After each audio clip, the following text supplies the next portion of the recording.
Hammaga salom, sizlar bilan W Studio. Bugun biz texnik intervyu qilamiz front-end bo'yicha. Bugungi mehmonimiz Asadbek va intervyu 3 ta etapdan iborat topgan bo'ladi. Birinchisi bu tanishtiruv qismi. O'zimni tanishtiraman, siz o'zingizni tanishtirasiz. Ikkinchisi bu nazariy qism. Uchinchisi bo'lsa texnik savollar ishlaymiz. Xo'p, birinchisidan boshlasak. Men ismim Jahongir, familiyam O'rmonov. 3-4 yildan beri Yevropada senior dasturchi bo'lib ishlayman front-end bo'yicha. Yaqinda tech lead bo'ldim. Endi siz o'zingiz haqingizda tanishtirib bering, keyin biz nazariy qismga o'tamiz. Assalomu alaykum hammaga. Mening ismim Asadbek, yoshim 25 ta, Farg'ona viloyati Quva tumanidanman. Hozirda Farg'onadagi Premium Soft IT kompaniyasida amaliyotchi bo'lib faoliyatimni olib boryapman. Bu yerga mart oyining boshlarida kelganman. Kurslarimni tamomlab, ancha-muncha qismini selishda o'rganganman video darslari orqali. Qisqasi spetsialistim React front-end dasturchisi. Xo'p, hozir bo'lmasa siz u yoqda как stajyormisiz? Internship bo'lyaptimi sizda yoki shunaqa yo'q, oylik to'lanmaydi. Shu internshipdaqa faqat nimalarga qo'shilganim yo'q. Proyektlarga, ya'ni loyihalarga hali qo'shilganim yo'q. Unda nima ish qilasiz yo'qda? Ko'proq o'zim qilaydigan loyihalarim bo'lsa, masalan, o'rganish maqsadida ularni qilib o'tiraman. Agar uni birasi topolmay qolsam, qilgani shu yerdagi dasturchilar menga shunaqa qilib ko'r, bunaqa qilib ko'r deb maslahatlar berib turishadi. Okey. Bo'lmasa ham nazariy qismga o'tamiz. Birinchisi har doimgidek HTML dan boshlaymiz. HTML da section bor va div bor. Ularning farqi nimada? Farqi ularda semantikligida desak bo'ladi. Ular section va div shunchaki ma'nosiz bir konteyner vazifasini bajaruvchi, o'rab turuvchi blok element hisoblanadi. Sectionda saytning haligi qismlarini, masalan, kontakt qismi, about qismi, shunga o'xshash qismlarni ifodalab turish uchun, screen readerga, accessibilityga foydali qismlarni yaxshilash uchun ishlatiladigan qism. Tag desak ham bo'ladi. Tushunarli. Bu ko'proq SEO uchun ham foydali. Foydali. Xo'p, keyingi savol, label degan narsa bor. O'sha nima uchun kerak? Bu ham label asosan formalarning ichida ishlatiladi, inputga bog'lab beradi. Masalan, input oladigan bo'lsa, tepasida masalan name turgan bo'lsa, shu orqali, ya'ni ID orqali name'ga bog'lanadi. U ham asosan nima uchun desam bo'ladi? Accessibility uchun ham, SEO uchun ham foydali hisoblanadi. Nima bilan input bilan bog'langan ravishda keladi asosan. O'sha name o'rniga oddiy paragraf ochib qilsa bo'ladimi? Yoki unda bog'lanmasa, o'sha nimani ustiga pada ochsa, masalan, paragraf tagida ochib, masalan, name deb yozib, pastda qanaqadir inputimiz joylansa, u name ustiga yozuvni ustiga chertganda inputga fokusni otib bermaydi-da. Label yozilsa, u fokusni otib beradi. Da, to'g'ri. Yoki labelga o'rab qo'yish kerak, uni ID'si bilan bog'lamasa, labelning ichida input yozish kerak. Da, shu narsa eng asosiy maqsadi. Xo'p, keyingi savol, RAM bilan EM bor. O'sha farqi nimada? U CSS dan savol. Unitlardan hisoblaydigan bo'lsak, RAM bu nima desam bo'ladi? Ikkovi ham qaysidir nimaga bog'lanib ishlaydi. RAM eng root ya'ni HTML ning font size'dan olib hisoblaydi o'lchovda.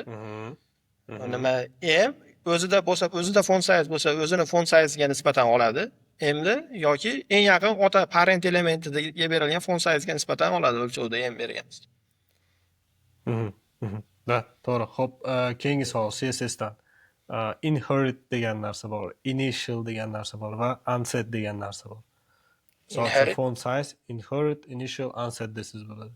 Shularning farqi nimada? Inherit bu meros olish deb tushunsa bo'ladi, shunaqa ma'noda berasizmi savol? Qarang, misol uchun border initial desangiz bo'ladi, inherit desangiz bo'ladi yoki unset desa bo'ladi. Yoki lekin o'sha tarjimasi bo'yicha to'g'ri aytdingiz. Inherit degani bu otadagi, misol uchun fontni beradi. Inherit deb berib qo'ysangiz font size. Inherit. Otasidagi nimani oladi? Otasidagi beradi. Ranglarni oladi, font size'larni. Initial boshlang'ich bo'ladimi, unda qanday bo'ladi? Boshlang'ich tarjimasi. Qaysini oladi u, shundan aytdi. Body'dan oladimi shu? Shunday. Eng tepasidagi badiiy HTML. Ha. Xo'p, unsetni endi uni bilsangiz kerak. Unsetni balki ishlatgandirman, esimda yo'q ekan. Unset bu set degan narsa u nima qo'yish yoki yuklash degan ma'noda ham aytsak bo'ladi. Unset shuni misol uchun berdingiz, 1 piksel berdingiz nimagadir. O'shani olib tashlamoqchi bo'lsangiz, unset qilasiz yoki 0 qilasiz. Shunaqa narsa. Ha, default border bilan kelayotganlarga yo'q qilmoqchi bo'lsa, shuni bersa bo'lar. Shunday. Ha. Da. Default. To'ppa-to'g'ri. Xo'p, endi Flexboxda align item bor va align self bor. Shular farqi nimada? Align itemsda elementlarni hali qayerda turishi default holatda stretch bo'lsa yoki centerda bo'lsa, shunga qarab nima qilib bersa, elementlarda. Unda align selfda qatorlarini masalan sig'madi, pastga flex wrap bo'lib tushib ketdi. Umumiy konteynerda pastida turadimi yoki tepasida turadimi yoki o'rtasida turadimi hamma elementlar. Bunday qatori shunga qarab ajraladi. Align selfda qiymatlar ko'proq bo'ladi. Masalan, justifiedniki bilan nimanikiga o'xshash bo'ladiki, qiymatlar align itemsniki bilan ikkovinikiga o'xshash bo'ladi qiymatlari. Ko'p ham ishlatib olmaydi.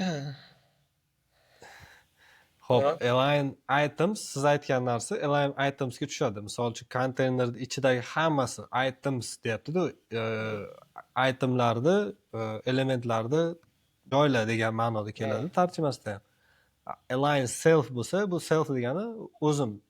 Ya'ni o'zini o'zi joylash.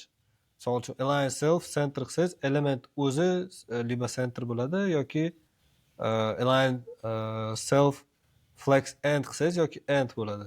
O'sha self bo'lgani uchun element o'ziga beriladi va o'zi o'zgaradi element. Shunday. Align self ham ota konteynerga beriladi, flex konteynerga beriladi. Yo'q, ota konteynerga bersangiz, u ota konteynerni o'zgartirmoqchi bo'lasiz. Xo'p, keyingi savol JavaScript bo'yicha. This o'sha nima? O'sha mashhur this nima uchun kerak? This kontekst qayerga bog'lanayotganini bilish uchun kerak. Tushunaman men o'zim. Masalan, funksiyani ichida oladigan this oladigan bo'lsa, agar non-strict modda turadigan bo'lsa, u global obyekt, ya'ni brauzerda Windowsga bog'langan holda ishlaydi. Agar strict modda funksiyani ichida undefined qaytaradi. Konstruktor funksiyalarda o'sha konstruktor funksiya yasayotgan obyektga ishora qiladi. Obyektlarning ichidagi metodlardan foydalansa, o'sha obyektga ishora qiladi. Boshqa hollarda endi yoki global Windowsga bog'lanib ketadi, global obyektga bog'lansa bo'ladi. Tushunarli. Xo'p, keyingi savol bu set timeout bo'yicha sizga videodan oldin jo'natdim. O'sha set timeoutda xatolik bor, o'sha xatoni to'g'rilash kerak.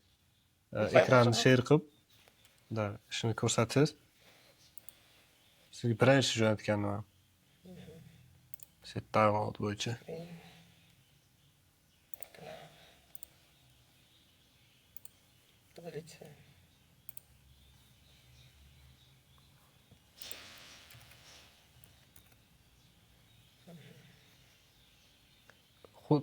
Hozir bizga natijani 1, 2, 3 qilish kerak. Hozir bir yurgizib ko'rsam bo'ladimi shunaqa holat? Ha, nima bo'layotganini.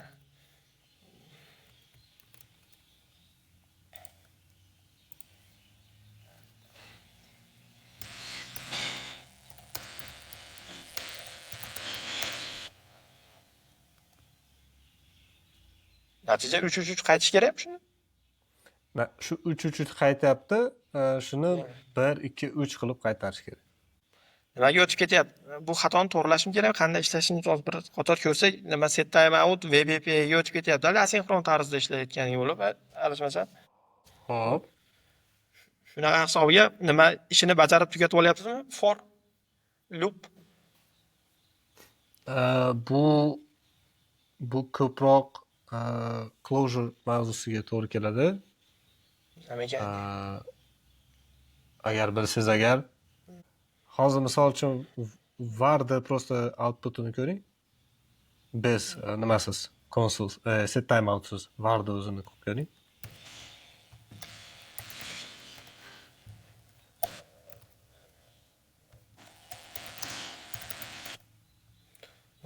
kech chiqyapti.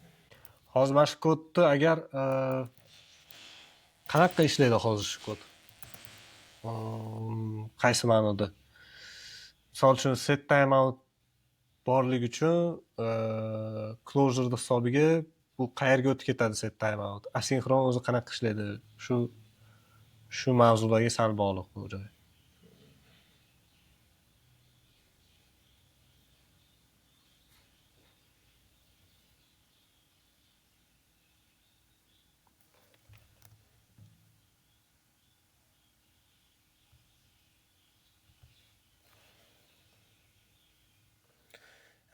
Jahongir aka, men adashmasam bir taxmin qilib ko'raman aka. Aha, hop. Varda e'lon qilinganda nima bo'ladi-ku, globalniy obyektga birikib qoladi o'zgaruvchilar Windowsga. Aha. Shuni hisobiga masalan, set timeout VPP'ga o'tib ketsa, event loop qoidasiga ko'ra kutib tursa vaqtini, nimasini kutib turadigan bo'lsa, for sikli aylanib olyapti-da kodimizda. Kod var 3 bo'lib qolyapti-ku, Windows obyektda o'zgarib turib. Hop. O'shani hisobiga har sekundda konsolga ayda qiymati chiqqanda 3 chiqib beryapti bizga. Shuni hisobiga bo'lyapti adashim. Hop, shuni qanday to'g'rilasa bo'ladi? Letga o'zgartirish kerakmi? Var. Da. Shuni ma'nosida so'raysizmi? Da. Shuni let qilsa, Let qilsa shu Windowsga yozilmaydi, blok skopligiga tushadi, u o'zgarib Windowsga obyektni o'zgarib qolmaydi. Adashim. da. Let qilib ko'raylikmi? Shu da.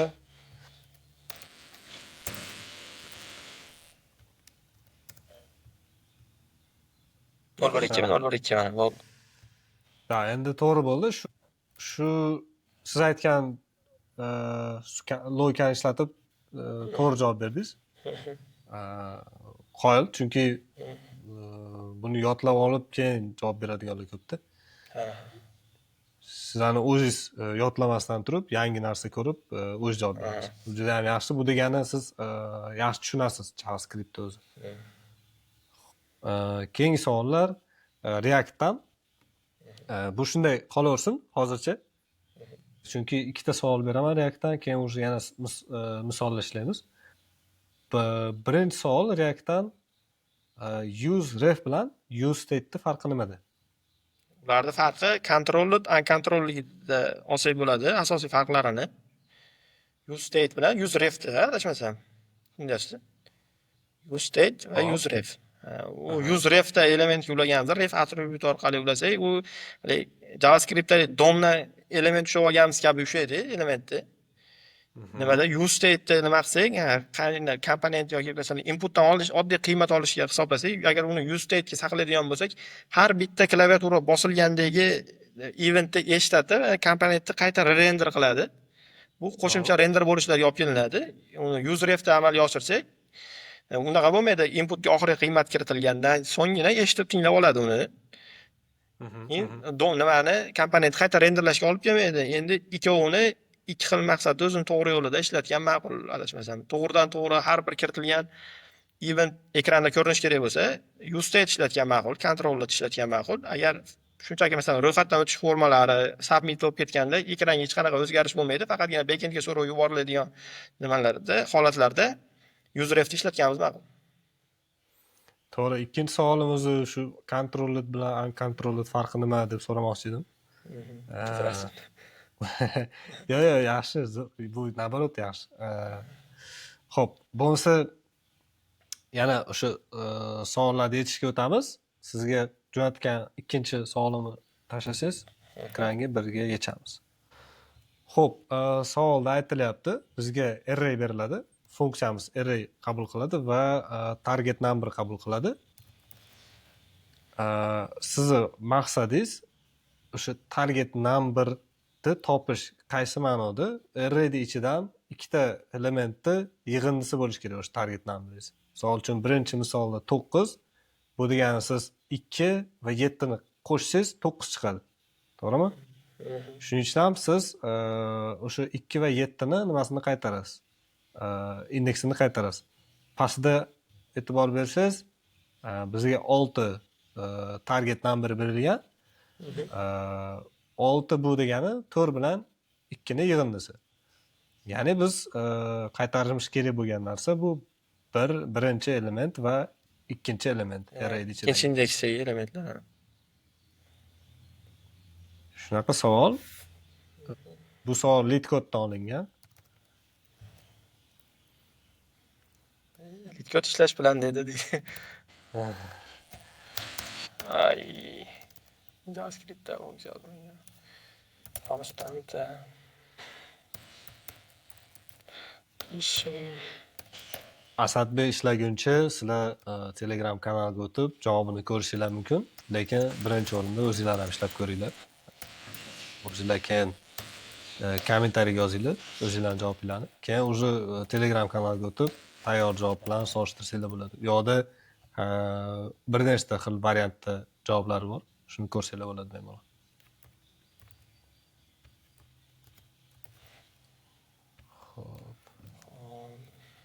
O'zim reklama qildim endi bosing. Target.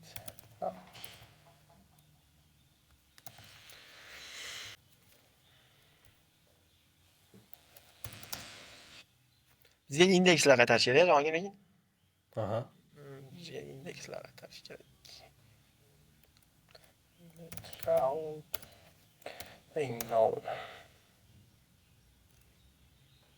Bularimizni erlaydi birinchisi qoldi.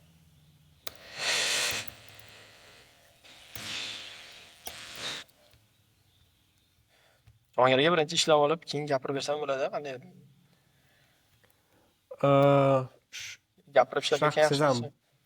shunaqa qilsam bo'ladi, lekin gapirib qilsangiz, shunaqa gapirib qilganni ko'proq yaxshi ko'radi bu yoqda intervyular. Ha. Unda qanday qilmoqchiman? Men miyamga kelgan hozircha to'g'rimi, yozib ko'rib bilamiz. Deylik, masalan, count o'zgarishimga arraydan 0-sini tenglab oladigan bo'lsam, bu yerda masalan 2 bo'lsa, keyin iteratsiya qilgan holatda keyingi nimalarni qo'shmoqchiman. Masalan, undan keyin birinchisi keladi. Masalan, 7 kelsa, 2 ga agar o'sha ikkovi deymiz, ifda tekshiramiz. Agar mana shu target numberga teng bo'lsa, indekslarini o'sha yerda o'zida nimani to'xtatmoqchiman. Masalan, topilgan o'zida break orqali forni to'xtatib turib, shularni javobini qaytarmoqchiman men. Nima deysiz, yetsa bo'ladimi shu yo'lda? Yoki qaysidadir xato qilyapmanmi algoritm tuzishda? Yo'q, yetsa bo'ladi, harakat qiling. Yetsa bo'ladi.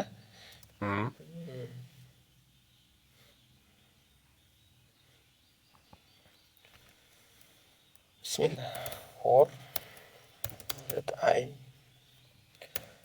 thank on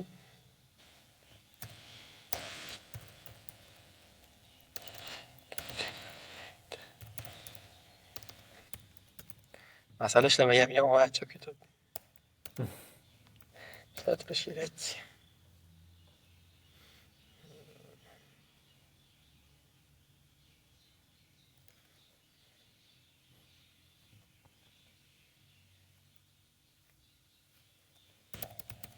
Target listing.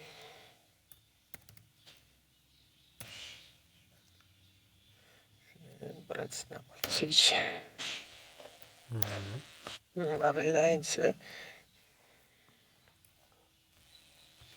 Siz paqqa ishlab turing, men yana bitta aytadigan gapim bor. Как раз shu intervyularda kelajakda shunaqa algoritm savollar beriladimi yo'qmi? Va shu savollar meni qiynayapti hozirgi kunda, chunki AI orqali bu algoritmlarni 2 sekundda, даже undan ham 1 sekundda ham ishlasa bo'ladi. Bundan 10 barobar qiyin algoritmlarni ham yetsa bo'ladi. Shuning uchun haqiqatan ham kerakmi yo'qmi? Intervyularda shu narsani bilmoqchiman. Buning uchun xudo xolasa buni podkastda gaplashaman. Podkastning mehmoni Akmal Qodirov bo'ladi. Keyingi hafta xudo xolasa video bo'ladi. Uni ham ko'rish uchun обязательно podpisatsiya qilinglar. Xudo xolasa u video chiqqanda ham videoni o'tkazib yubormaysizlar.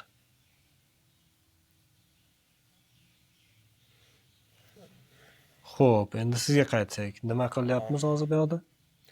Hozirgi aytgan yo'lim, arrayda 0-indeksdagi elementini o'zgaruvchi ochib saqlab oldik. Unga arrayda for loop orqali keyingi elementini qo'shganimizda target numberga teng bo'lsa, o'sha yerda for siklni to'xtatmoqchiman. Aha. O'sha yerda ikkovini keyin shu javob qaytarmoqchiman. Unga hozir yana bitta nima ochsammi deyapman. Array indekslarni saqlagani qaysi indekslarligini o'zgaruvchi. Farqsiz bo'ladi, lekin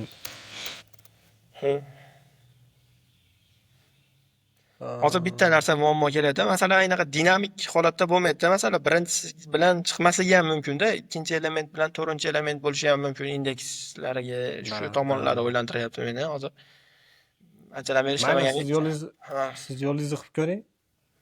Keyin ko'ramiz.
Xo'p, birinchi savol. Nega oxirida undefined qaytdi? Bu nima bo'yicha bo'lyaptimi? Teng qilib qo'yganimga bo'lyaptimi Jahongir aka? Va Teng qilib qo'yganimga bo'lyapti. Tengsizlikni tushirib beramiz, undefined yo'qotish uchun. Bu indeksiga bo'lichalik, bu length bo'yicha bo'lgancha undefined qaytyapti. Bizga hammasini push qo'yapti, lekin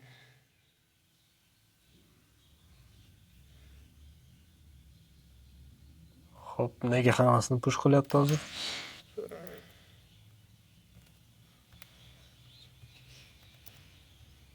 bilan yetdi. Plus teng bizda nimada? Countni eski qiymati, yangi qiymat. Bu hozir bu nima kirgizgan nima outputimiz inputimiz bo'yicha javob chiqishi mumkin-ku, lekin dinamik holatda yana ozroq o'ylanish kerak. Jahongir aka, men vaqtingiz olib qolamanmi 15 minut yana? Yo'q, o'ylab Kesib tashlaverasizmi nimada? ko'raveramiz. Yo'q, kesish shart emas. O'zi bu odatiy hol. Boshqa videolarimda ham shunaqa-yu. Bittasida ko'rdim, 20 minut oshib ketgan ekan masala ishlash shunga. Yo'q, o'zi odatiy hol bu.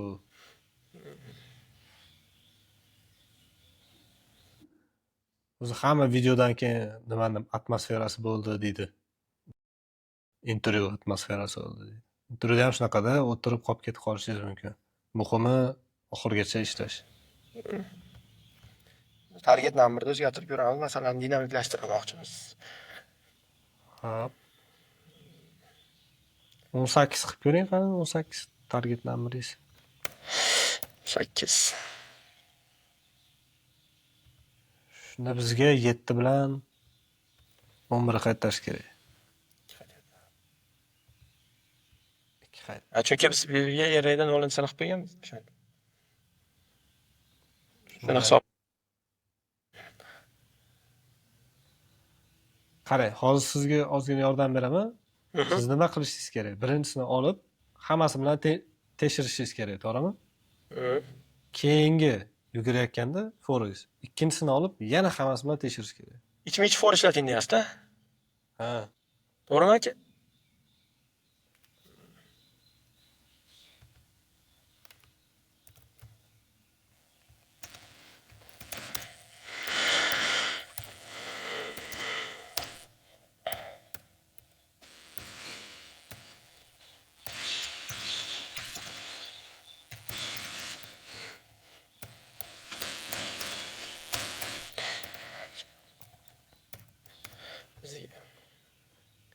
Qarang, endi shu joyda qarang.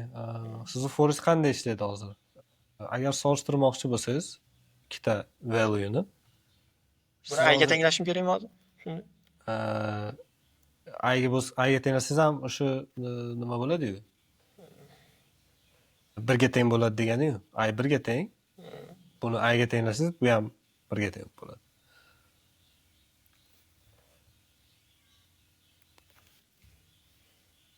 Agar 2 bo'lsa, biz hozir 7 ni tekshirishimiz kerak. 7 bu nima degani hozir?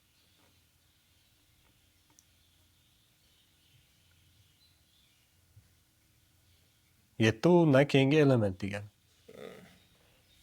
Qarash I plus 1 qilish kerak u yoqda.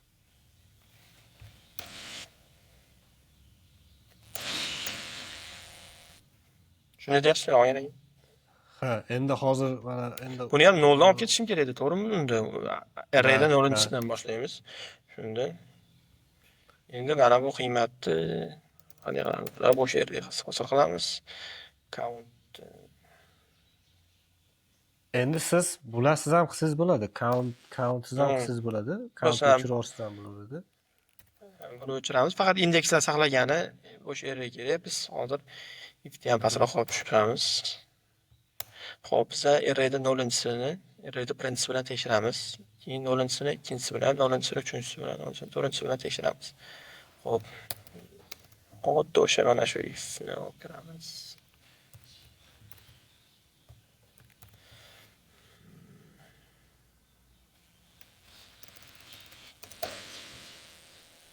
Arrayda aynisi. Terus arrayda jinsiga. Aha. O'sha arrayda. Bizga lekin hozir array valuesini siz push qilyapsiz. Bizga lekin array valuesi kerak emas. Indeks kerak bizga. Da. Hozir.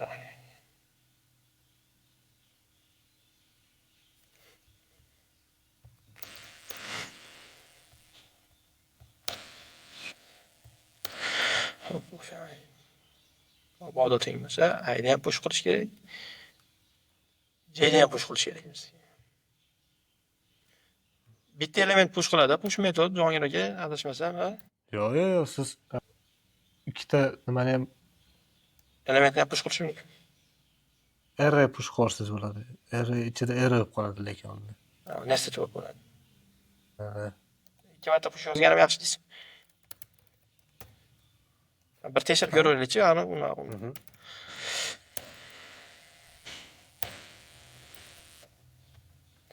Bismillah.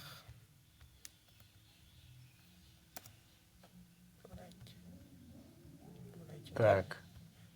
18. 11 ga 15 qo'shsak 26 ga kiritib ko'ramiz. Aha.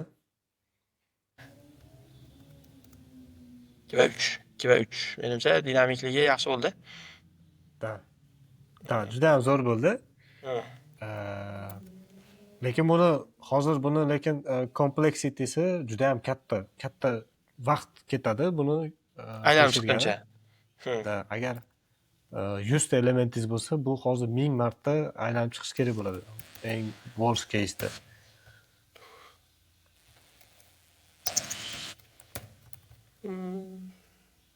Da.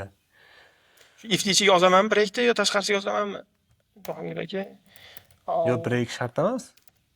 Yo, o'sha nima ichkaridagi fordan turib topgandan keyin tashqaridagi loopni ham to'xtatmoqchiman-da. Ha, unda After ifning tashqarisiga yozaman. Ichiga yozaman, to'g'rimi? Break after. Adashmasam shunday. Lekin bu baribir ham bu yechilmasdi. Aytmoqchi bo'lgan, agar oxirgi elementi bo'lsa, oxirgi ikkitasi bo'lsa, bu degani baribir ham o'sha 100 oxirigacha aylanadi da. Hozir o kvadrat bo'lyapti-da sizda vaqt ketish vaqti. Bu degani 100 ta element bo'lsa, 10,000 marta aylanish kerak. 10 ta bo'lsa 100 marta aylanish kerak. Da, shuni bir martalik yo'li bor. Uni siz o'z ishlab ko'rasiz. Chunki hozir ikkinchi masalani ishlaymiz. Agar ishlamasangiz, shu har doimgidek Telegram kanalida davomini kutamiz dedi. Da, Eshitamiz. javobini olsangiz. Xo'p, bo'lsa keyingisini ishlaylik. Keyingisi qiziqroq, osonroq. Tashladingizmi endi? Ha, tashlagandim. Bu yerda sharti juda ham oson, lekin ishlanishini bilmayman qanchalik oson. Hozir ishlab bilamiz. Shartda, misol uchun sizga so'z beriladi. U so'zni ichida necha marta qaysi element qatnashganini hisoblash kerak bizga. shunday. Misol uchun helloda H bir marta qaytariladi, Y bir marta, L 2 marta, O bo'lsa bir marta qaytariladi. Tushundimi? Konstanta. Funksiyaga o'rash.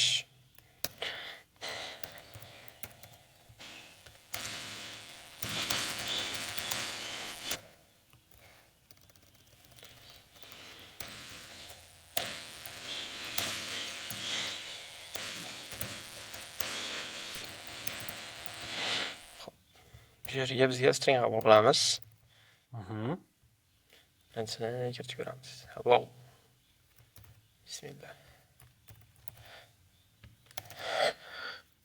Men reduce metodi bilan ishlamoqchiman. Avval stringni arrayga o'tkazib.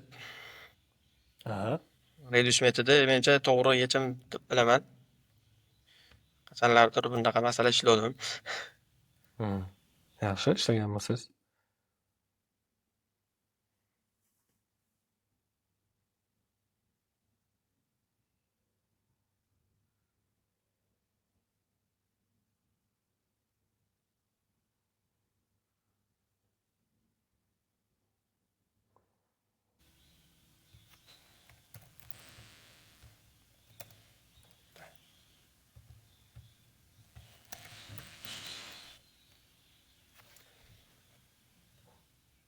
Bitta narsa yodimdan chiqib qolibdi. Jahongirga agar sal yordam qilsangiz, reduce metodi o'zgaruvchiga tenglab ishlatgan yaxshimi? Reduce meni ham esimdan chiqib qoldi. Asl arrayni o'zgartirib. Yangi array qaytaradi. Yangi nima qaytaradi-ku, to'g'rimi? Mana. Bizga obyekt qaytish kerak yana. Nomlashtirishcha yo'g'roqman. Xafa bo'lmaysiz. Aytgancha shu nomlashga ham e'tibor beriladi o'zi. Nimada? Chunki ingliz tilini bilmayman-da, shunga. Endi chet el, xudo xolasa kelajak chet el kompaniyasi topshirsangiz, nomlashga обязательно e'tibor bering. Bu juda ham muhim. Reduce metodi o'zining ichiga callback function hamda akkumulyator deydi. Dokumentatsiyada shuni qabul qiladi.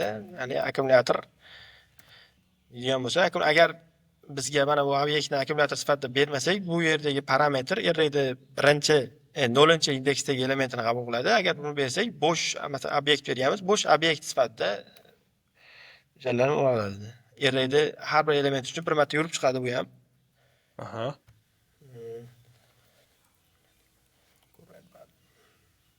Bu yerda masalan indeks keyin davom bor. Yana agar kerak bo'lsa indeks va arrayni o'zini ham nima qilish mumkin. Menimcha bu yerda hozir kerak emas.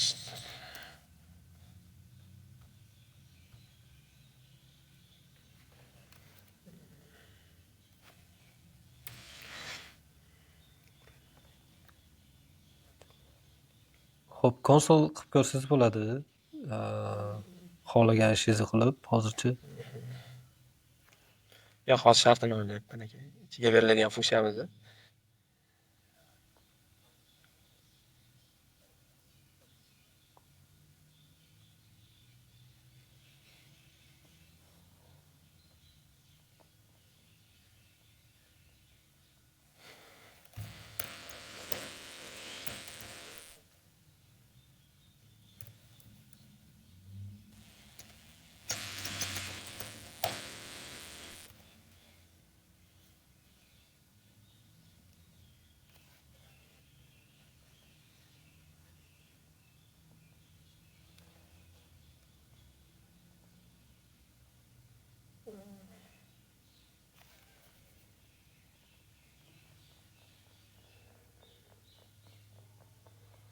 Agar bunda qiynalsangiz, oddiy formula qilib ko'rsangiz bo'ladi boshlanishi.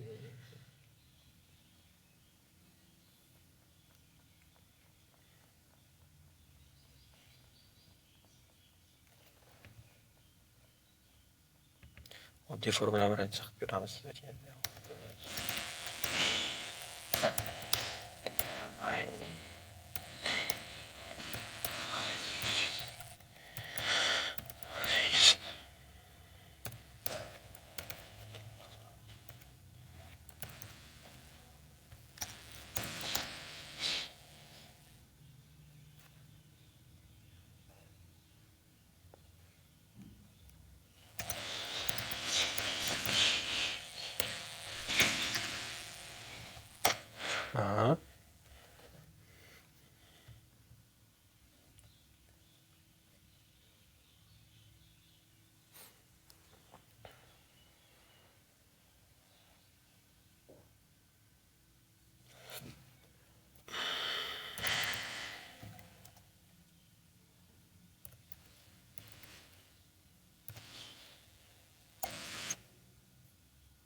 Shu yerga ifga solish kerak-da shu yerda, Rajamadon aka. Ichida bo'lsa bittaga oshirsin, bo'lmasa shu yangi qiymatda birni tenglasin degan Shunday. logika bilan. Nima bo'lsa? Masalan, birinchi marta kerak-da. age kelayotgan bo'lsa, age agar qiymati yo'q bo'lsa, shu qiymat masalan age deganda mana keyni hosil qilib turib, obyekt ichida o'sha qiymatini teng birga qilib qo'ymoqchiman. Shuna shu yozuvda nima qilaman? Shuni tekshiring. Siz hozir to'g'ri aytdingiz, просто shuni kodda yozsangiz bo'ldi. Shu.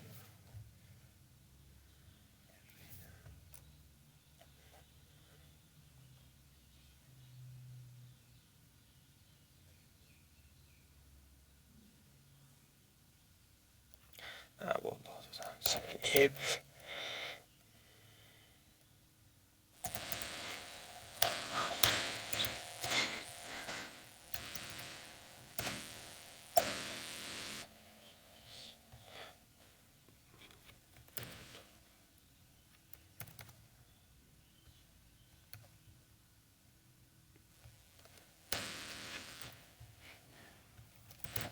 else.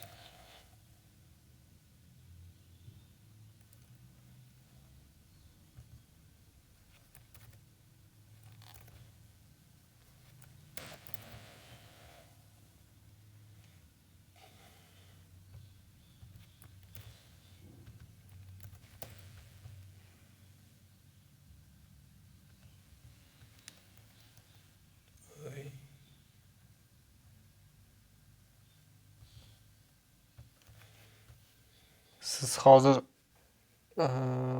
array ichida obyekt deyapsiz. Nabarot bo'lishi kerak. Aha, Obyektning teskari. ichida array. Aha.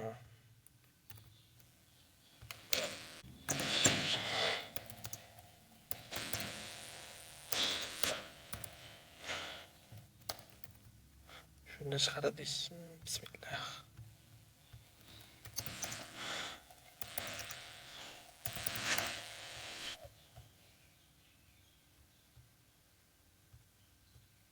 +1. Ikkinchi holatida agar yana o'sha harf kelsa, shunaqa demoqchiman, hozir bu yerda. +1 qanday yoziladi? Sintaksis xatolar.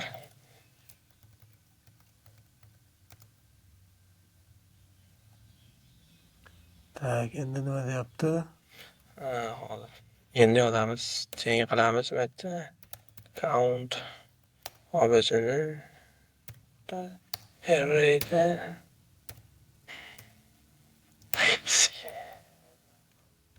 Tengni olib tashlang. mana buni. Eski qiymati yangisini. Bo'ldi. Baribir error qaytardi. Savol nimada? Arraydan element kelyapti bu yerda.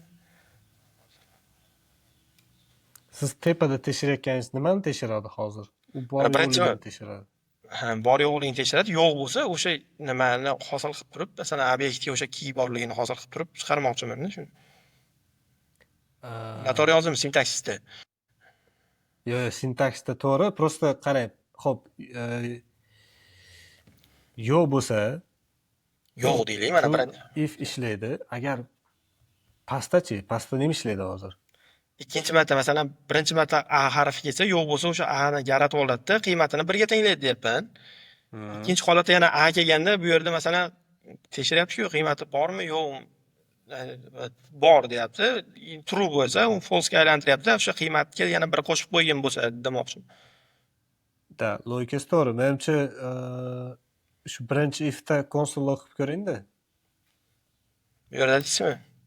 Da. Arrayda ensini chiqaraymi shunda? Not da, array ayinsin.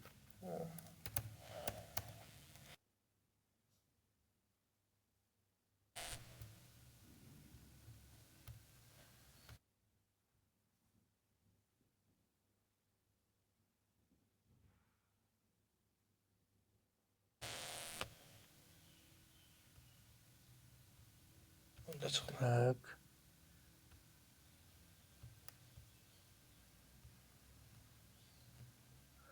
Xullas, uni undefined deyapti-da.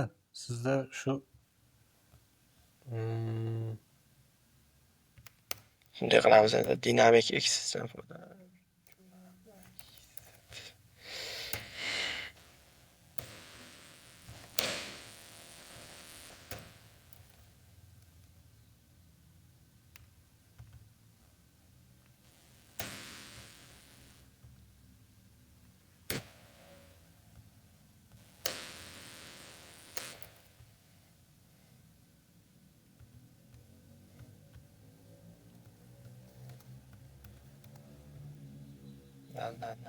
Endi mana qiymatlar yaratilibdi. Alongirga endi bizga nima beramiz. menimcha shu mana bu array bor-ku, Aha. boshidagi ifni ichidagi. O'sha Ichidagi not qilganingizga menimcha arraynikini olyapti. Shuni bir tekshirib ko'ring-da. Nima qaytarar ekan notlikni o'zi. qanday o'chirib yuborib turib bir tekshirib ko'raymi? O'chirib tekshirsangiz, lekin joyini almashtirishingiz kerak bo'ladi nimani. Arrayda false qilib olyapti demoqchisiz, to'g'rimi? Shunday. Menimcha shunday, ha.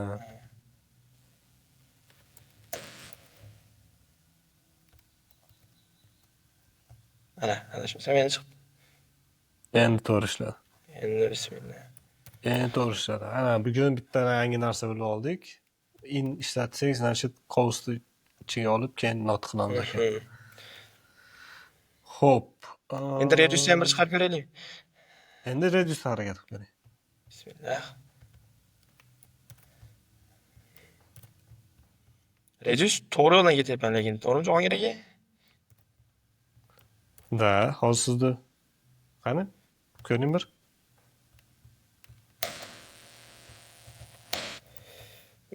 Nimaga bu yerda bizga nima beryapti? Ifdan keyin hech narsa yo'q.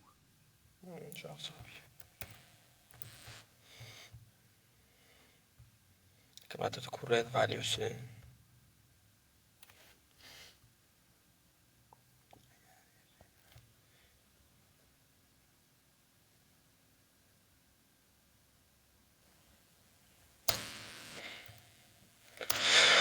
Nasıl yozamiz endi?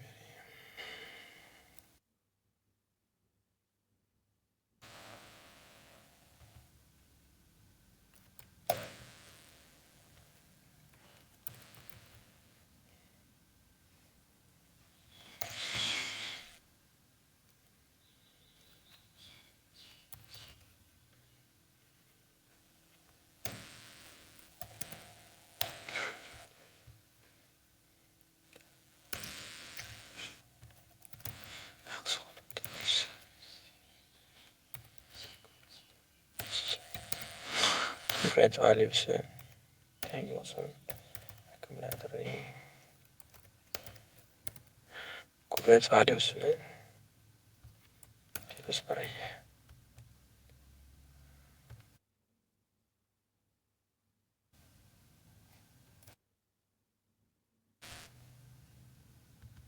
Bismillah.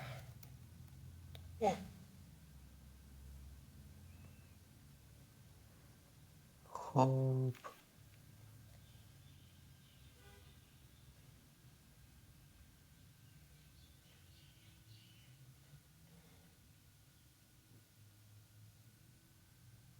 Siz hozir akkumulyatordan qidirishingiz kerak menimcha. Ha, yo'q. Tepada nimani ichidan qidiruvdik? Tepada ham obyektni ichidan qidirgan. Bu yoqda bo'lsa current value obyektni key'idan qidiryapmiz hozir. Obyekt emas-ku, akkumulyator degani. Akkumulyator obyektga tengda bor-ku. Yo'q, to'g'ri. O'sha ifizni qarang, ifizda akkumulyatorni ichidan emas-da bu. Tepada ham mana arrayda ayntisi in obyekt nomini yozganmiz-da. Men ham shunday yozibman shu. Yo'q, anu nima degani? Akkumulyator qovus ichi current value nima degani u? Bu hali nimaga kirishdi? Boshqa usuli bor. Obyekt keylariga kirishdi. Hozir nimani qaytaradi shu? Akkumulyator. Obyekt qaytaradimi yoki? Keyni qaytaradi. Bizni keyni ichidan qidiryapsiz-da hozir. Obyekt ichidan qidirish kerak. Bo'ldi, endi tushundim gapingizni. Qo'ygan joylarni ko'rib qo'yamiz. Endi. Bismillah. Ya baribir ishlamadi. Current value'imiz h ga tengmizda. Nuqta bilan nima qilib ko'raymi? Access qilib ko'raymi? Ammo tepada ham shu bilan access. Yo, u Unda bas uncha emas yo'q. Yarimta yo'li bor. Prosta o'sha key value bormi yo'qmi, o'shani qarab ko'rsangiz bo'ladi. Hozir mana inni o'chirib tashlab, akkumulyator qolsi ichida current value qilsangiz, o'sha ham agar true false ichida qaytaradi. nimadir bo'lsa, da.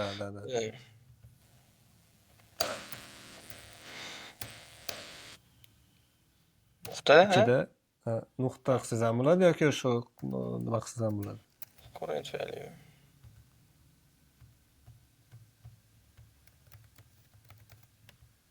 Yana bir narsa. Tak. Nuqtani o'rniga bunaqasi tanab oldiradi. Yo'q bo'lsa kiraversa.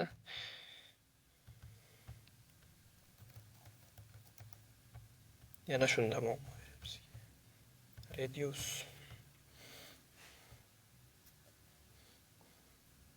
Reduce. Reduce tepasiga mishkangiz olib boring-da. Return qilish kerak emasmi? Reduce hech narsa. Hozir biz kolliskopganchida ishlatyapmiz, return qilish kerak. Hozir menda mana video bir-birimiz bilan bog'layotgan ilovani bir narsalar chiqyapti. Sizda chiqmayaptimi? Yo'q. Razрешить qilib ko'raveraychi. Bo'ldi. O'sha return qilib ko'ring qani. Return bu yo'q-ku bu yoqda. Returndan oldi shekilli. Akkumulyator.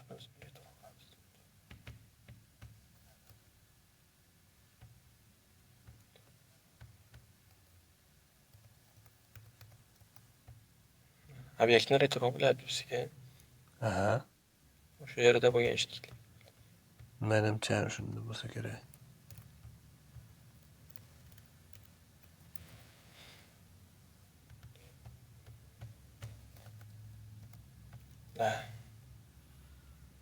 Da, endi ishladi. Topdik. Da, bu yo'li ham juda ham nima tushunishga oson. Forum lekin yaxshi. Xo'p, menda savollar tugadi. Vaqtimiz ham почти 1 soat yozib qo'ydik. Sizga qanday? Yoqdimi intervyu, yoqmadimi? Menga zo'r yoqdi. Ancha hayajonlar bosildi. Boshqa real intervyuda. Bir marta topshirib ko'rdim. Shu yerga kelganimda, bir hafta o'qing, tayyorlaning degan. Unda React tushunardim, endi kirib o'rgangan paytim edi. Qanaqa nimalarni bilmasdim-da. Terminga oid so'zlar bo'ladi. Masalan, life cycle nima qilib beradi, optimizatsiya qilish uchun nima qilish kerak. Hali hooklarni hamma yo'lda ishlataverardim, lekin nima maqsadda ishlatilishlarini uncha tushunmasdim. Shu borada bir hafta tayyorlanganman, keyin bir yengil savol javob qilishgan. Da, men fikrimni aytadigan bo'lsam, ancha dadil zo'r javob berdingiz, hayajon bo'lishiga qaramasdan. Shu hammada bo'lgan muammo, sizda ham ozgina shu algoritm bo'yicha ozgina nima bor. U ko'proq ishlasangiz yo'qolib ketadi u narsa. Lekin sizda plyus tarafingiz boshqalardan ko'ra sizda teoriyani yaxshi bilganingiz uchun ishlab ketishingiz ham oson bo'ldi va xatolarni ham tez topdingiz. Bu ish qilgan xatolarni ham. Anchadan beri masala ishlamayotganimizda endi kunda 2-3 tani ko'rib tursak, balki tezlashib ketar. Oldin juda yaxshi ishlardim JavaScript o'rganayotgan paytimda masalalarni. Anchadan beri masala ishlamagan ta'sir qildi. Da, masala ishlab turing. Bu birinchi narsa. Ikkinchi narsa, shu masala ishlaganda shu aytganimdek tushuntirib ishlash kerak. Keyin o'sha current value'larni ham to'g'ri yozish kerak. Chunki bu nimaga muhim? Muhimligi sababi katta kompaniyaga ishga kirsangiz, katta komanda bilan ishlaysiz. Katta komanda sizni har bitta funksiyangizni tushunishi kerak, bitta ko'rib o'qib bilib nomidan. Nomini tushunarsiz bo'lsa, ular shunga ham e'tibor beradi. Bizdan keyingi dasturchilar loyihani davom ettirayotganini bilish kerak. Da, shunday.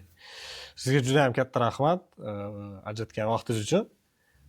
Xudo xolasa keyingi videolarda yana ham ko'proq chuqurroq o'sha middle'ga yoki seniorga topshirgan paytingiz, xudo xolasa yana bir intervyuga sizga taklif qilaman. inshaalloh. Inshaalloh. Sizlar bo'lsa like bosinglar, kommentariy yozinglar va Telegram kanaliga podpisatsiya qilinglar. Hammaga rahmat, hammaga xayr.